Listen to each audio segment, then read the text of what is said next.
This podcast is sponsored by nobody. Hey everyone, this is Belinda Belaski, Terry of the Howling, and Mrs. Harris in Gremlins. And you are listening to Tommy Throwback Kovac on Splat from the Past. Just your average all-American boy. Hey dudes, welcome to Splat from the Past, the only 80s themed horror and sci-fi show where things could get totally radical. Now today I will be welcoming back Don McLeod, who of course played TC in The Howling. It's celebrating its 40th anniversary this year, and we're going to reminisce about that. And he has a memoir out called Gorilla Tales, My Life as a Professional Primate, that came out around, I think, Christmas time or something last year. And I'm having him on again tonight to talk about all of that. And Don's a great guy. I like talking to him the first time.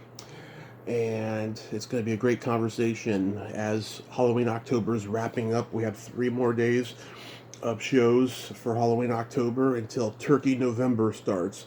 And I'm just booking those shows right now, but I got some great shows the next 3 days, 3 or 4 days for Halloween October to finish.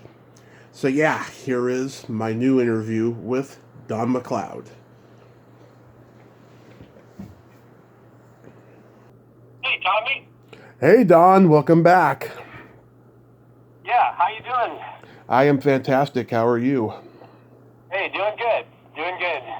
Awesome. How are things now that the world is kind of opening up again? Yeah, it's pretty amazing. I mean, I've actually gone to a couple of restaurants. I'm still a little gun-shy about, going to mass crowd events, but I never did participate too much in those things anyway. But I was really sorry to see Son of Monster Palooza didn't happen this year. So. Oh, that was a heartbreaker for me because, that venue had just done the Hollywood show the week before, and I didn't really hear any complaints about it. Someone told me like a week or two ago that there was some complaints about that show, and maybe that's why Son of Monster Palooza didn't happen. Oh, I see. Yeah. But hopefully next year, the Monster Palooza will be back. Yes, I hope so. I was planning to definitely go. I was scheduled to do a panel with Norman Cabrera. I think Oh, yeah. You probably know. You know Norman, I'm sure. I never met him, but I know who he is, yeah. Yeah, he was going to do a panel with on the Howling, I think for this Son of Monster Palooza, but, that went out the window, too, so. Yeah. Here we are. How's Reading? Reading is Reading. There's lots of rain, lots of storming, wind, lots of internet issues. I'll tell you, this is the first October since I've been up here where there's been so many internet issues during interviews and stuff.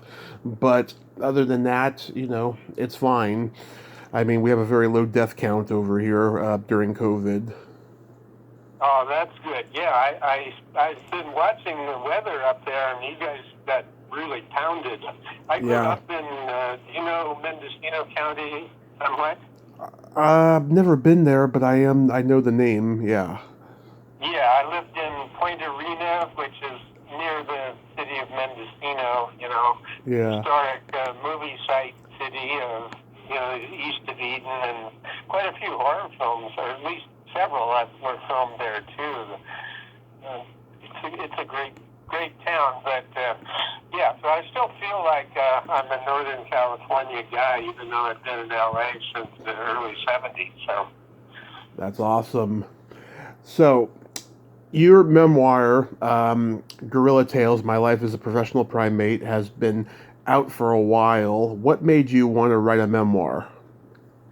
Well, I had so many good stories of my misadventures around the globe in a state-of-the-art gorilla suit that I decided people said you should write a book. And actually, I started putting notes down in 1980 when I was first doing Tanya's Island and then Trading Places, and I started doing rough, kind of diary entries, and I had quite a few of those, and so the book really started in early 1980, and I finished it up with, you know, the endless process of trying to get a publisher and editing, and, you know, so it was 40 years in the making. Wow. So how long did it take you to write? Well, I write pretty quickly, you know, once I get going. So each chapter was sort of self-contained. You know, for example, there was a chapter on how I got the role of the gorilla in Trading Places, and Tanya's Island, how I got that role. And then there were other smaller things like ill-conceived promos for like a car dealer in Springfield, Illinois, and you know, they hired the gorilla to promote the big sale at the car dealership, and it wasn't a movie, but those were some of the jobs that were pretty funny, and I got a lot of good stories out of them. So yeah. The stories kind of wrote themselves in terms of, they were sort of like bar stories, and a lot of them actually, when I used to frequent bars in my younger days, so people said, "Oh, you ought to write a book," and I kept going, I'm working on it. Yeah. Now you should write a book with all the people. What is it? I'm like 1,372 or something on your interviews. Okay, first off, it's 1,363, and I've been working on a book since January. Awesome. Yeah. It's part memoir and it's part movie guide. It talks about my love of cult movies and what they mean to me, and just this incredible journey I've been on. I've been taking a break from it for a while because I've been revealing private stuff in there that's been making me cry a lot, and I'm not afraid. I'm not afraid to say that to another man. I think it's okay for men to cry. Absolutely. Wow. Well, that's exciting. So is it near completion, or still got a lot of work to do on it? Still got a lot of work to do because it's only been, it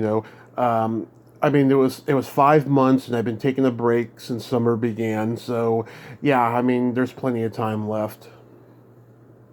But your interaction is, I was looking through some of your wonderful photos with so many incredible stars and starlets. Yeah. The history of cinema, going back to the actress that worked with Marilyn Monroe. I forget her name, but it's got to be good. So you need to do that book. I'll be happy to even look at it if you want to send it to me in any rough form. I'd be happy to. Yeah, I'm happy to. Yeah, what gave me the incentive to write a book? It was partially people were telling me, when the pandemic first started, this is the time to write a book. This is the time to write a screenplay. This is the time to do creative things, right? And yes. I realized just days before the new year started, a competitor of mine announced that she was working on a book, and I was like, you know what, maybe I should do that too. Maybe it is time. So that's what gave me the idea. It was a couple of days before I decided, though, how I was going to write it and format it. And then once I got going on it, there was no stopping me until I needed to take a break. Yes, for sure. Yeah, for sure. The pandemic lockdown was, I've always been a hermit, basically.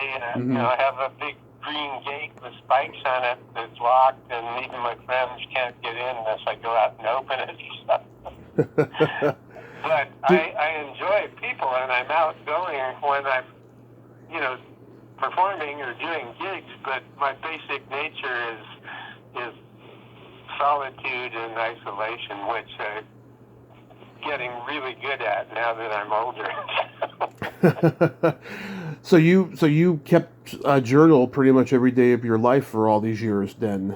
Well, I wouldn't say every day, but I would just, I'd go, if there was an interesting job, I'd let it stew for a few weeks. Sometimes I would just write things down right after they happened on a film or a crazy event or something, and then other times I waited until 10 years later, and that's when the fact and fiction got a little cloudy, remembering details, but I was always good at filling in things that may or may not have happened. I tried to remain factual in the memoir in Guerrilla Tales, but some of the details I had to kind of pledge to remember them because it's been so many years later. In the journal, it just say, got drunk with Dee Dee Winters in the bar. Rob Bottin was trying to learn to swim, and I taught him how to swim in the swimming pool. Just little notes like that. And then they would fill it in with, colorful history of the locations. So that's kind of how I approached it. Yeah. Is there any sadness in this book? Yeah, there is some sadness. I did a TV show in Argentina, Buenos Aires. It was called the Ritmo de la Noche, Rhythm of the Night, and I was going to be for 6 months, I was going to be like a co-star of it as the gorilla, and they had a chimp in it that was going to be my partner. And so they flew me down there and got the first-class hotel, and everything was beautiful, and then it turned out the chimp was terrified of the gorilla. And we tried everything to, get the chimp and the gorilla to be copacetic, and it just didn't happen. So they said, well, we're going to keep the chimp, and we're going to send you back to Los Angeles. And there was a romance that happened, too, with a young lady that was hired to be my helper in Buenos Aires to get me around and zip me up and brush me down. And so that's one of my favorite chapters. It's called Last Tango in Argentina. And I didn't get a chance to send the book off to you, but I've got it ready to send, a signed copy. And if you want, I could send you a file of the book. Oh, I appreciate it. Yeah. Would that work? Yeah, that will work. It's funny, today I got a copy of a documentary that David Newell, who played Mr. McFeely on Mr. Rogers, I interviewed him about a month ago, and he sent me a copy of his documentary. I thought that was cool. I was like, how come it's not here yet? And then it just came today. Yeah, I guess the Postal Service I've been reading is, I guess they're strapped for enough employees or something. Just crazy time. Different companies are needing delivery drivers, and I'm getting emails that, hey, want to work for Amazon? Make $20 an hour driving Amazon. No experience necessary. But I think that's affected the mail delivery too. So Exactly. Were you reluctant to put anything in this book, any personal stuff that you had to think twice about? Well, yes, I was. The last chapter in the book, I got to remember, I've got it in front of me just so I don't misquote myself. But yeah, the last chapter is You Can Never Go Home Again. And it was kind of based on the novelist Thomas Wolfe's famous title, You Can Never Go Home Again. Or anyway, I went back to my small town where I was kind of a small town hero, I guess. I was, I was popular, and then everyone said, "Oh, you abandoned us and went off to Hollywood and tried to become an actor, and you forgot about us." And I never forgot about anybody. I just had a new life and a new. I didn't want to end up working in a lumber mill in my local hometown, which was how I started. Really, my first job was in a lumber mill, and I thought, there got to be something better than this. But yeah, so it was a little bit strange because I wrote about my friends and and power went back to the 40-year high school reunion. And I changed some of the names, but I've heard from some people who said, "Oh, hey, you know, I feel bad. You know, I think you were talking about me because I was a bartender when you were making fun of somebody in the bar." And then there was an old girlfriend of mine from high school, and I was searching her out in reality and imagined that she was still a cheerleader, you know, leaping and cheering and a stunning beauty. And I went and tried to find her, and it turned out she'd pretty much gone to seed, you know, which was a mean thing to say, but it was, you know, it was a kick in the butt to me, too, that things are never the same. There was a lot of things like that I heard from people that said, "Oh, I think you were talking about me when, you know, we smashed up the concession stand at the homecoming game." And there's some interesting things, and it revealed a lot of stuff about Rob Bottin in the Tanya's Island chapter that probably, you know, I think he would laugh, but, you know, I don't know. Rob has always been extremely private and hard to get a hold of. Probably the most private out of all those guys of that generation. You know, he came up with, you know, Nicotero and Savini and Baker and all those guys. Yes. Yeah, it's all changed. I mean, Steve Johnson was on Tanya's Island. He was Rob Bottin's assistant, and I write about Steve. The first film I did was a movie called The Galactic Connection. That's like the second actual guerrilla suit role that I had. And Steve, for example, he had a $12,000 budget to do 6 Primal Men in this god-awful movie that was shot up in Big Bear, and it was kind of aliens deposit ape-like creatures on a planet oddly similar to Earth, because that's where we shot it, on Earth.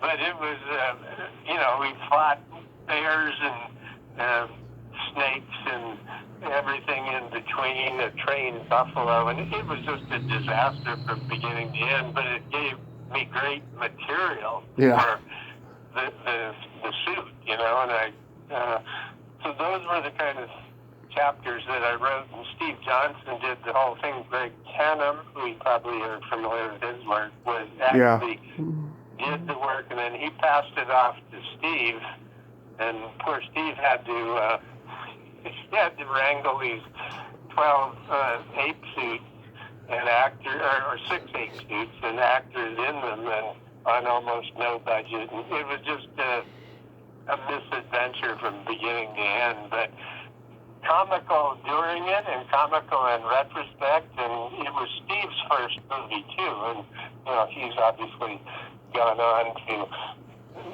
some really great stuff. So those were really a lot of fun to write about. Trading Places was another one that was the best movie, I think, in terms of quality. You know, it wasn't really sci-fi or horror, but you know, it was a great comedy, and it's kind of become a classic, especially around the holidays. Oh yeah, it's one of my favorites, and I made a really good friend from it. Tracy Schaefer, who played Constance in that scene where they're singing that song, "Constance will fulfill your needs," you know. Oh, yeah. The country club. You know her. That's so cool. Yeah, she has become a good friend of mine, and and also those dock workers at the end of the movie. One of them passed away back in December. Gary Clark. Oh yeah, I don't remember the name, but. Yeah, I did a tribute to him with his kids. He was supposed to come on here last year because he was in George Romero's Day of the Dead a few years after that, and his vocal cords completely shut down on him, and so we didn't get to do it. And then he died 6 months later, and I did a tribute with his kids, and it was very cathartic for them. Oh yeah, fantastic you were able to do that for his children.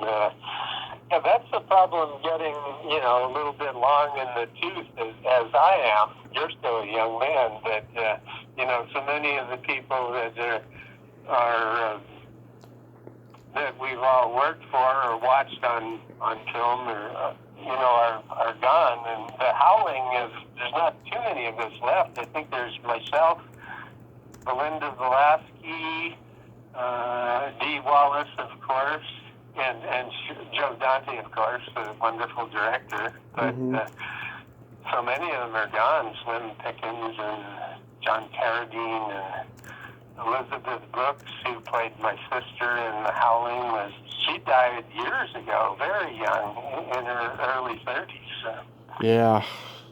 Yeah. So are you just amazed that this movie has had a lasting impact and that it's been 40 years already? Yeah, that's right. I'm amazed too.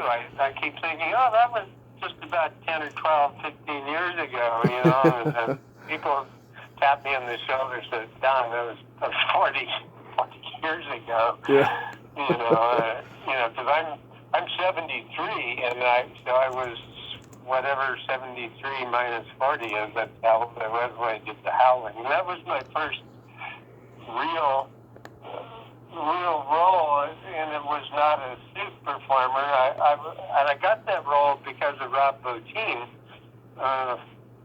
The director, Joe, was looking for somebody to play TC, and Rob goes, I got a guy, he's a great movement guy, and he's really good, and you gotta see this guy. And I went in, and they said, well, he's too pleasant looking, he looks like the boy next door, I think he's right, TC. Rob said, well, just hold on. He said, I'll bring him back in a few hours. And he took me back to his house and, messed up my hair and put some teeth in, some werewolf, it wasn't werewolf teeth. He just gave me some scuzzy teeth and scruffed me up and then brought me back. And then I did an audition just riffing on things that I thought TC might say. I don't think we had a script, but I don't think I was actually going with the script. And I just, did some dialogue with Joe, and he said, oh my God, that guy's great. He's so creepy. And he said, boom, you're hired. And so I owe really so much of my film career to Rob and to Rick Baker and Steve Johnson and Kevin Brennan, all the effects guys that when they were still doing practical effects, they would say, we need a guy who's, between 5'6" and 5'9", and I'm 5'7", so they'd bring me in. And because I was a movement artist trained, and, I studied with the great French mime Marcel Marceau and other people, I was able to create physical characters quite easily, and I was a trained actor, so I wasn't just the director of photography's, dysfunctional cousin or something who they said, stick him in the suit, he'll be fine, So I was a professional movement artist to begin with when I first started doing films, and that was really the key. But then it's, getting a lucky break and who you know, and it's just a lot of chance happenings that made it possible. And I never became a star or something. I'm kind of like an asterisk on a lot of projects, but I enjoy that because there's no paparazzi hanging out. Yeah. I can live in isolation, and I never got rich, but I made enough money to buy a decent home and get part of Los Angeles, and I got a couple cats and a bunch of opossums and raccoons and things right in the middle of the city, and I'm surrounded. My property is surrounded by trees, so everybody, they walk by, and I had one of my neighbors say, did you just move in? I said, no. And they said, well, how long have you been here? And I said, 42 years. He said, we've never seen you. wondered who was behind that big green, it's like a 10-foot metal gate with spikes on it. And they said, we always thought like a serial killer or something lives there. I said, well, you never know. I'm getting off on a tangent. So it's okay. Anyway.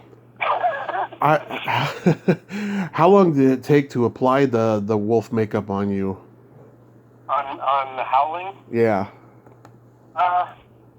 Trying to think. It wasn't too, it wasn't a lot of, there weren't appliances really. I think there was one for the transformation when they say, get up, TC, and he said, silver bullet by half. And, so that transformational scene took a while because they had some appliances and makeup, probably about an hour and a half on that.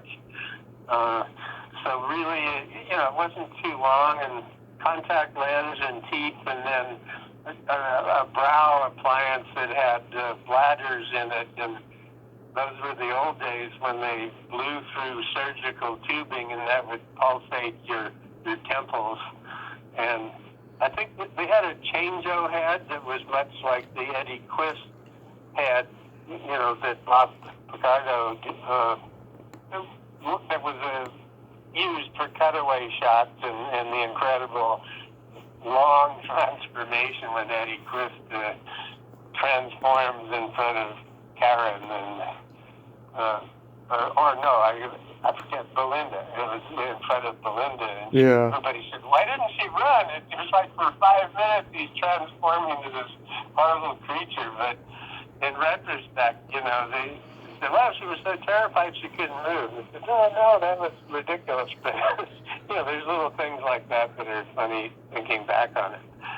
But Bob went through more difficulties than me because he had more complicated stuff. But those were the good old days. I puppeteered stuff, a lot of different things in different scenes from the Howling. And have you had the Lee Gambin book on the making of the Howling? No, and you know what? I was going to reach out to him earlier this year, and then I saw on his contact on his website, there's all these managers and agents and what have you, so I was like, I'll take a pass at that. But I definitely will get the book at some point. Yeah, I think it's become kind of hard to get. I have 2 copies of it. I saw it I think it was on eBay, and people were spending way too much on it. But, I don't know. It was never released. I think, I'm looking at it right now. Joe Dante's The Howling, written and edited by Lee Gambin. Centipede Press is the publisher of it. And I think it was out of print, but, I'd be happy if you can find it somewhere. I looked at one time because I had one copy for me, and then they gave me a contributor's second copy. But I'd be happy to keep you in mind to get that to you if you want. So I could probably sell it for quite a bit, but Yeah, we'll figure it out. Really trying to make money off it. Yeah. Belinda told me that Dennis Dugan spent a lot of time in his trailer watching baseball during this movie. Yeah. That's so funny because, Dennis came over here probably about a year ago, and I hadn't seen him in 39 years. He came by, he had some one-sheets that we all signed, and somehow they got lost. I signed the originals and took them to Dee Wallace, and she signed them, and everybody signed them who was still alive, and then at some point, they disappeared. And everyone, so Dennis had come in, but I knew, he told me his son played for the Arizona Diamondbacks. He was, I think, a infielder. So he was a professional baseball player. But And it's funny because I was wanted to be a baseball player before I became an actor, and I played in college, and that was kind of my dream. So I was kind of a jock and a theater nerd at the same time, which was a bit of a conflict because they were entirely different circle of people. The jocks thought actors were a bunch of pansies, and the actors thought the baseball players in the college were a bunch of rednecks. And somewhere I got along with both sides just fine, but I had to have a different dialogue, different aura about me whenever I was going from one to the other, which I did for a while, but I wasn't good enough to go professional. Yeah. Do you know the guy who wrote the original draft of the Howling, Terry Winkless? Yeah. Yeah, I talked to him a couple of years ago. Strange guy, but he's interesting. I don't know Terry well, but I remember. Yeah. I think it was. I believe Rob Bottin told me some Terry Winkless stories, and there's quite a few out there. Yeah. So he told me he's not. He's not at all bitter that the movie is half his script and half John Sayles' script. He actually said the movie turned out better than anything he could have come up with. Right. So he wrote. Now the book was Gary Brander, right? Brander, is that? I think he wrote the paperback original. I think so. I think that's his name. Let me look it up. Yeah, I think it was Gary Brander, Brander. Yeah, Gary Brandner. Gary Brandner. That's his name. So the movie was based loosely on the book, and then John Sayles I knew, and then so I didn't know that Terry. I knew he contributed, but I was thinking John Sayles had actually done the script, but. You would know better than me because you've actually spoke to the real people here. Yeah, I can't remember, but I just remember him saying that he liked the way the movie turned out, and that's rare because I talk to screenwriters and they are bitter, man. I mean, they are just oh my god, just like suicidal when it comes to the way their scripts turn out. Yeah, it's very rare that a novelist. Who is involved or even asked to comment on films that are made, but I think they just have to cut so much and adjust things to make it work for a different outlet than it would be for a reader, and they feel like, oh, that was the best part of it, they cut it out, but they might be cutting out something that cost $500,000 to film for 30 seconds just because it isn't necessary. But I was really happy. None of us thought that The Howling was going to be much of anything other than an interesting little horror film. I mean, we all went to the screening and go, yeah, that was pretty good. That was good. They did a good job. And, but in retrospect, it kind of grew. I think that all of the Howling 2, 3, 4, 5, 6, I don't know how many more, were kind of disappointing in a lot of ways, which happens, I think, to a lot of sequels. But, I'm really pleased to have been part of the original. And I heard they're going to possibly redo the Howling, the original Howling. Do you know anything about that? Don't know anything about it, but I'm not surprised. They're always doing remakes of something now. Yes, okay, the remake is this and that. Have you seen any of the sequels? I think I saw the second one, and then that's what Dee told me. Yeah, she saw the second one too. I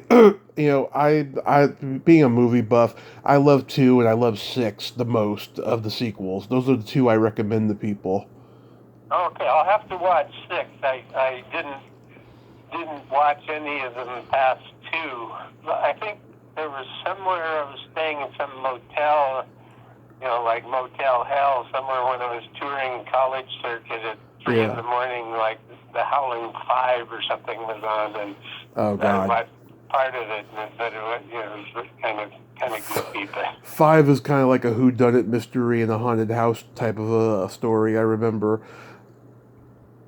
But yes, right. 6 takes place in a carnival, and I reached out to the director a month ago, and I haven't heard back from her. Hopefully I'll get to talk to her since it's the 30th anniversary of Part 6, but I talked to a couple actors from it.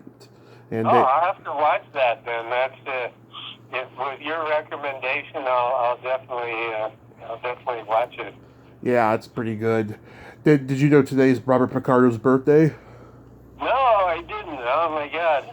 Yeah, he's 68. Oh, happy birthday, Robert, if he's listening. God, he's one of the best. Yeah, he was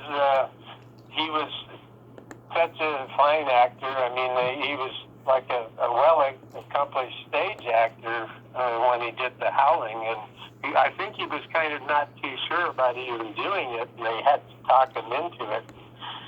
None of us made a great deal of money. It wasn't like they threw a bunch. We were all just grateful to get it, and it was amazing what they were able to do with such pretty much limited budget, but they filmed it. So much of that was my home area. It was Mendocino in the woods, and the coastal scenes, and some of the scenes, most of the scenes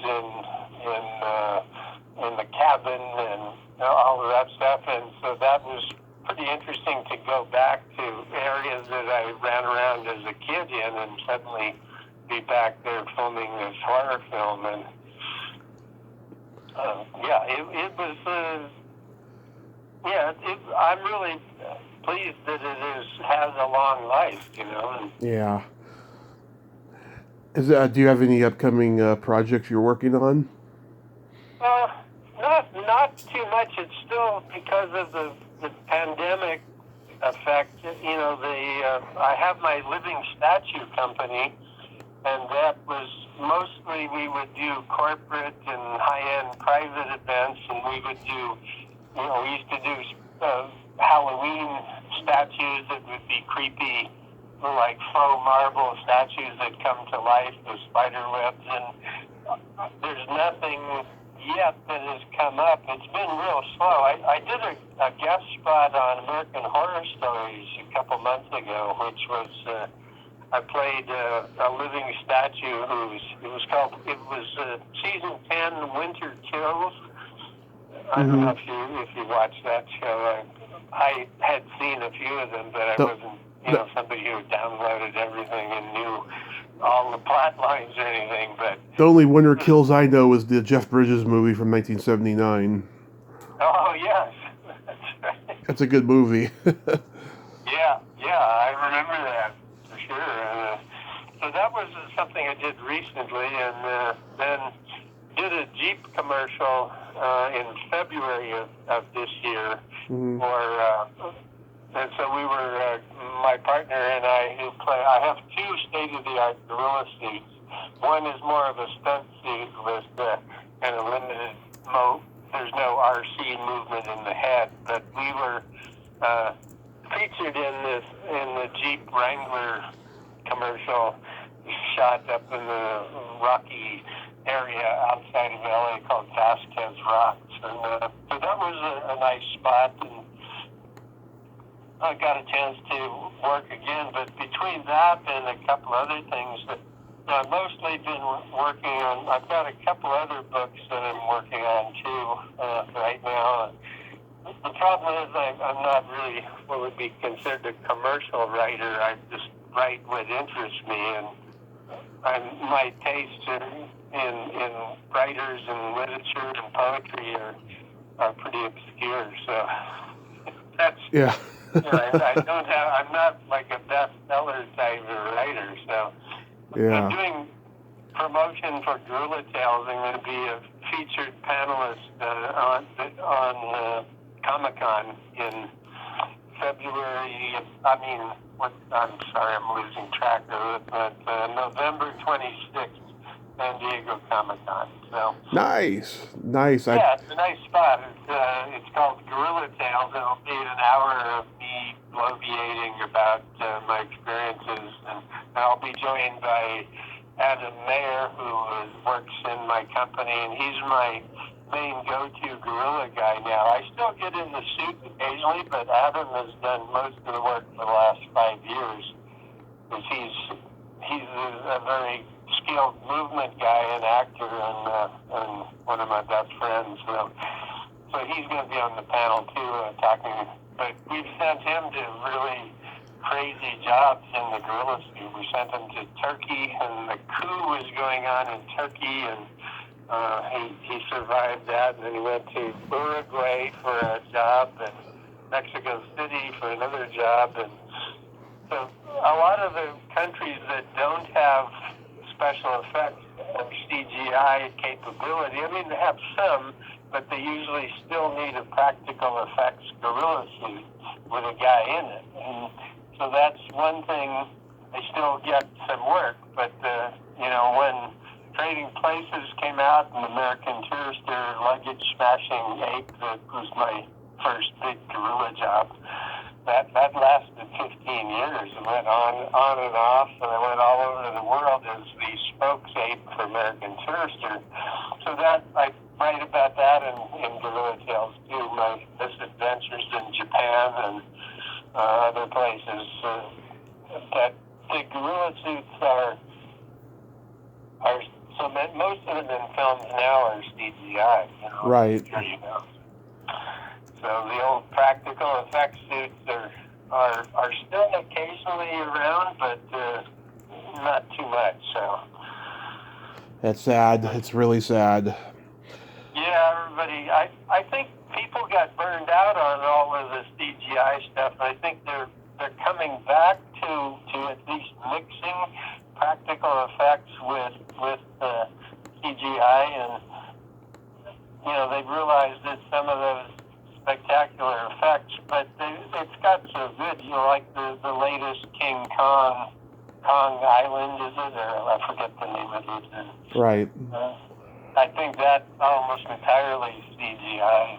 And I had a job recently, I should say about 6 years ago, called Mr. Go, and it was the gorilla was in Korea, and it was Mr. Go was a baseball-playing gorilla from a circus that's hired by a professional Korean baseball team, and he's a home run hitting ape. And they brought me over there originally to train the actors in gorilla movement, that was useful. And what happened was they really didn't do any suit work at all, even though they built a really nice gorilla suit in Korea, but they ended up just CGIing the whole thing.